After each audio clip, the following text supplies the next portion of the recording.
పటేల్ చొరవతోటి హైదరాబాద్కు విముక్తి కాలే, లేట్ అయింది. ఇంకా నష్టమైంది. పటేల్ ఏం చేసిండు, నిజాం ప్రభుత్వం నిజాం వాళ్ళు పోతా అంటే వద్దు వద్దు ఉండుర్రి అని చెప్పి హైదరాబాద్లో రాజ్భవన్ లో బస ఏర్పాటు చేసి గవర్నర్ హోదా పెట్టి మళ్ళీ ఈ భూస్వాములందరినీ కూడా మళ్ళా తోలిచ్చిండు. ఈ కమ్యూనిస్టులు ఆ నాయకత్వాన పేదలకు భూమి పంచితే మళ్ళీ తిరిగి గుంజుకున్నాడు. మళ్ళీ ఇలా మీద దాడులు చేపించిండు పటేల్ సైన్యము. ఎందుకు అంటే తెలంగాణ రాష్ట్రం మొత్తం కూడా కమ్యూనిస్ట్ చేతిలోకి పోబోతుంది ఈ తెలంగాణ సాయుధ పోరాటం చేయబట్టే.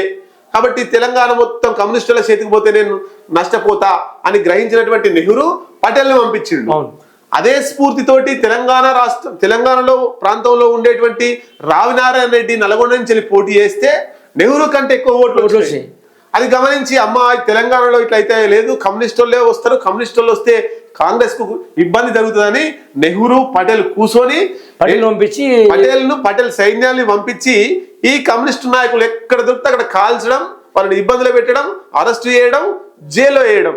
దానికోసం నిజాంను మళ్ళొకసారి వాడుకుంటారు. అంటే ఈ తెలంగాణ సాయుధ పోరాటంలో కమ్యూనిస్ట్ ఆధ్వర్యంలో భూములు సాధించుకున్నటువంటి పేదలు సాధించుకున్నటువంటి భూములు మళ్ళీ పటేల్ సైన్యం వచ్చినాక గుంజి మళ్ళీ తీసుకుర్రు, వాళ్ళే భూస్వాములు తీసుకురు. మళ్ళా ఈ భూస్వాములు విష్ణురు, రామచంద్రారెడ్డి ఇట్లాంటి నాయకులందరూ కూడా మళ్ళీ పటేల్ సైన్యం మళ్ళీ సపోర్ట్ చేసింది.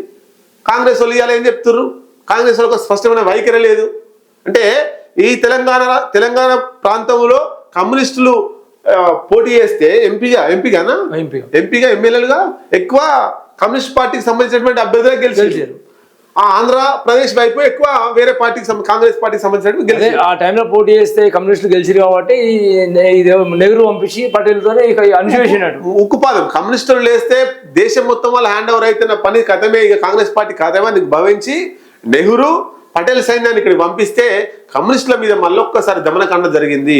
అంటే నిజాంలు చంపేసిన కమ్యూనిస్టు నాయకుల కంటే ఈ పటేల్ సైన్యాలు చంపిన కమ్యూనిస్ట్ నాయకులే చాలా ఎక్కువ మంది ఉన్నారు.